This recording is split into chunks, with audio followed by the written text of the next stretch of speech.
مولا حسین علیہ السلام کو ان جھوٹی روایتوں کی ضرورت نہیں ہے اپنی شان بنوانے کے لیے۔ صحابی رسول حضرت سیدنا زید بن ارقم رضی اللہ عنہ کا بیان ہے، جب یزیدیوں نے حضرت امام علی مقام سیدنا امام حسین رضی اللہ عنہ کے سر انور کو نیزے پر چڑھا کر کوفے کی گلیوں میں گشت کیا، یعنی پھرایا، اس وقت میں اپنے مکان کے بالا خانے اوپر والے حصے پر تھا۔ جب سر مبارک میرے سامنے سے گزرا تو میں نے سنا کہ سر پاک نے پارہ 15 سورۃ الکہف کی آیت نمبر 9 تلاوت کی۔ ام حسبت ان اصحاب الکہف والرقیم کانوا من آیاتنا عجبا، حوالہ شواہد النبوہ پیج نمبر 231۔ اسی طرح ایک دوسرے بزرگ رحمت اللہ علیہ نے فرمایا کہ جب یزیدیوں نے سر مبارک کو نیزے سے اتار کر ابن زیاد بدنہاد کے محل میں داخل کیا تو آپ رضی اللہ عنہ کے مقدس ہونٹ ہل رہے تھے اور زبان اقدس پر پارہ 13 سورہ ابراہیم کی آیت نمبر 42 کی تلاوت جاری تھی۔ وَلَا تَحْسَبَنَّ اللَّهَ غَافِلًا عَمَّا يَعْمَلُ الظَّالِمُونَ۔ علی بھائی نیکسٹ کوشچن ہے، ہم نے اپنے بڑے بزرگوں سے سن رکھا ہے سیدنا حسین علیہ السلام کا سر مبارک جب نیزے پر چڑھایا گیا اس سے تلاوت قرآن کی آواز آ رہی تھی، کیا یہ بات درست ہے؟ جھوٹ کوئی نہیں ہے، سب کہانی ہے۔ اور اس قسم کے دیو ملائی قصے کہانیاں لوگ سناتے ہیں تو سننے والے روتے ہیں، اشش کر اٹھتے ہیں۔ میرے بھائی جو دنیا سے چلا گیا اب وہ کبھی قیامت تک واپس نہیں آئے گا، نہ اس کے ساتھ اس طرح کی ایکٹیویٹی کوئی پرفارم ہوگی۔ یہ بالکل کہانی ہے کہ سیدنا حسین کا سر جب نیزے پہ چڑھایا گیا تو وہ تلاوت قرآن کر رہے تھے۔ اگر یہ والے معاملات ہونے ہوتے تو حمزہ ابن عبد المطلب کے لیے بھی کوئی واقعہ رپورٹ ہوتا حدیث کے اندر۔ ان کی تو لاش کا مسئلہ ہوا ہے تو اس میں کہیں نہیں ہے کہ جب مسئلہ کیا گیا تو جو عضو کاٹتے تھے اس میں سے قرآن پڑھنے کی آواز آتی تھی، کوئی ہے؟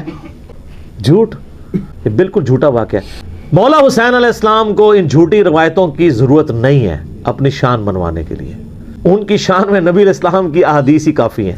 صحیح بخاری میں حضرت ابوبکر کا قول ہے حسن و حسین کے چیپٹر میں کہ محمد صلی اللہ علیہ وآلہ وسلم کے قرب کو اہل بیت کے قرب میں تلاش کرو، اور اہل بیت سے مراد امام بخاری نے حسن و حسین کو لیا کیونکہ اس چیپٹر میں لے گیا۔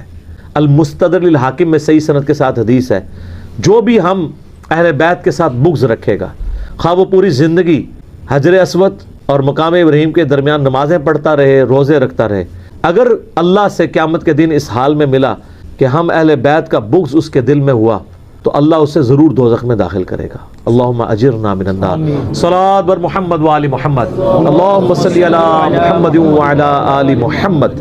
تو حسین ابن علی کے لیے فضائل کے لیے یہ چیز ضرورت نہیں ہے، یہ جھوٹی باتیں ہیں۔ حسین ابن علی قیامت والے دن جب ان لوگوں کو دیکھیں گے تو دھتکار دیں گے کہ تم نے میرے بارے میں اس طرح کی باتیں مشہور کی ہیں، بالکل غلط بات۔ ٹھیک ہوگا۔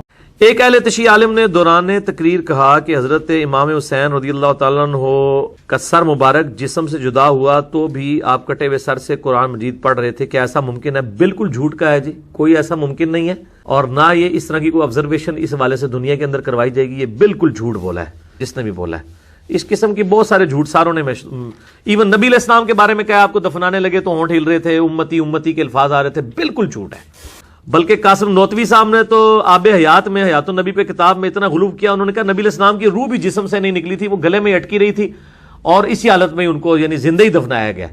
تو اس پہ ایک بریلوی عالم جو ہے عباس رضوی صاحب، انہوں نے کتاب لکھی ہے واللہ آپ زندہ ہیں حیات النبی پہ، 450 صفحوں کی۔ انہوں نے کہا کہ ہمیں تو سارے تانا دیتے ہیں، ہم تو کم از کم مانتے ہیں کہ روح نکلی تھی، بعد میں داخل ہوئی ہے، یہ تو روح نکلنا بھی نہیں مانتے، ٹھیک ہے، اور یہ توحید انجوائے کر رہے ہیں۔ اس معاملے میں میرے بھائی سارے ہی ننگے ہیں، اب کیا کریں، ہم تو صرف سمجھا ہی سکتے ہیں۔ صحیح بخاری میں حدیث ہے، نبی علیہ السلام کے پاس واشی آیا فتح مکہ کے موقع پر، اور وہ واشی کون تھا؟ قاتل حمزہ۔ ہائے ہائے ہائے، حمزہ نبی علیہ السلام کے صرف چچا نہیں تھے بلکہ بھائی بھی تھے، دودھ شریک، اور ہم عمر بھی تھے، دوست بھی تھے۔ واشی کو حضرت بلال نے سفارش کروائی کہ یا رسول اللہ میرے کہنے پہ معاف کر دیے جائے۔ واشی پیش ہوا، فرمایا واشی یا رسول اللہ قاتل حمزہ، یا رسول اللہ تیرا ایمان قبول ہے لیکن کیا تو ایسا کر سکتا ہے کہ اپنی شکل مجھے نہیں دکھانی؟ ہائے ہائے ہائے ہائے، یہ وہ شخص ہے جو حریص علیکم بالمؤمنین رؤوف الرحیم ہے۔ لیکن چچا کے معاملے میں، اور وہ چچا ایسا نہیں جو صرف چچا ہی تھا، وہ دین کا مجاہد تھا، دین کے لیے کنٹریبیوشن تھی. تو نبی علیہ السلام نے قاتل حمزہ کو معاف نہیں کیا اور فرمایا پوری زندگی پھر واشی سامنے نہیں آیا حضور کے. اب میں تھوڑی سی انجینئرنگ کرتا ہوں کہ انسان کو اپنے چچا سے زیادہ محبت ہوتی ہے یا اپنی اولاد سے؟ مطلب اس پہ تو کوئی دوسری رائے نہیں ہے. جن کے بچے ہیں، یعنی میرے بھی اپنے بچے ہیں، آپ میں سے بھی اکثر لوگ شادی شدہ بیٹھے ہیں، آپ خود انالیسس کر لیں. بلکہ اولاد تو بعض کا انسان کو ماں باپ سے آگے ہو جاتی ہے. تو جن لوگوں نے حضرت حمزہ کے ساتھ ظلم کیا اور ان کو قتل کیا، ان کا ایمان قبول نہیں کیا گیا. تو جن لوگوں نے حضرت حسین ابن علی کے ساتھ ظلم کیا یا حضرت علی ابن ابی طالب کو تکلیفیں دی ہیں جو حضور کے بچوں کی جگہ تھے، ان کے بارے میں آپ ایکسپیکٹ کر سکتے ہیں کہ نبی الاسلام کے دل میں ان کے بارے میں کوئی محبت کے جذبات ہوں گے؟ Not at all. حتیٰ کہ آپ دیکھ لیں مسند احمد میں تواتر سے وہ حدیث نقل ہوئی ہے کہ ابن عباس کہتے ہیں کہ ایک دوپہر کے وقت میں نے خواب دیکھا اور میں گھبرا کے اٹھ گیا اس خواب کی وجہ سے. میں نے دیکھا کہ نبی الاسلام جو ہے وہ پرانگدہ حالت ہے، بال بکھرے ہوئے ہیں، جسم پہ گرد پڑی ہوئی ہے، ہاتھ میں خون کی ایک شیشی ہے. اور میں نے کہا یا رسول اللہ میرے ماں باپ قربان، آپ کی کیا حالت ہے؟ تو فرمایا کہ یہ حسین اور اس کے ساتھیوں کا خون ہے جو صبح سے میں کربلا میں سمیٹ رہا ہوں. اور یعنی یہ ایک اللہ کی طرف سے دکھایا گیا یہ تشبیہ. یہ کہتے ہیں میں گھبرا کے اٹھا، میں نے وقت اور تاریخ نوٹ کر لی اور دن بھی. کئی ہفتوں بعد پتہ چلا کہ اسی دن 10 محرم 61 ہجری میں حضرت حسین ابن علی کو شہید کیا گیا. تو حسین ابن علی کی وفات کے اوپر یہ ابن عباس کو خواب میں آنا حضور صلی اللہ علیہ وسلم نے انڈیکیٹر دے دیا ہے نا. اسی حدیث کو نقل کر کے اسماعیل دہلوی، جس کو دیوبند اور اہل حدیث جو اس وقت پریکٹیکلی یعنی ایک سمجھ لیں کہ یزید کے ٹھیکیدار بنے ہوئے ہیں اس کے دفاع کے اوپر، ان کے مشترکہ امام ہے اسماعیل دہلوی، شاہ ولی اللہ دہلوی کا پوتا. اس نے جو کتاب لکھی ہے نا تقویۃ الایمان، وہ اس کتاب کے اندر ہم نے اس کا جے پی جی بھی لگایا تھا. اس میں اس نے لکھا ہے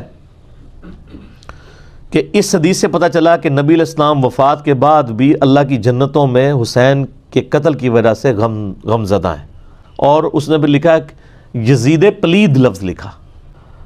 تو یہ میں آپ کو صرف ایک کمپیریزن بتا رہا ہوں کہ انسان کو اپنی اولاد سے جو محبت ہوتی ہے وہ تو آپ سوچ نہیں سکتے. ترمذی میں اور مسند احمد میں حدیث ہے نبی علیہ السلام نے حضرت حسین کو اٹھایا ہوا ہے اور آپ فرماتے ہیں اللہ یہ میرے بیٹوں میں سے ایک بیٹا ہے، اے اللہ اس سے محبت کر جو اس سے محبت کرے، اس سے دشمنی رکھ جو اس سے دشمنی رکھے. ہم یہ پوچھتے ہیں کہ حسین سے دشمنی کس نے رکھی ہوئی ہے؟ ذرا پوائنٹ آؤٹ کریں نا. کیا یہ تھریٹیکل بات ہے؟ تھی نا دشمنی، آج تک ہے، اس زمانے میں بھی تھی. تو وہ ان لوگوں کو پھر ان کے ساتھ کیا معاملات ہوں گے؟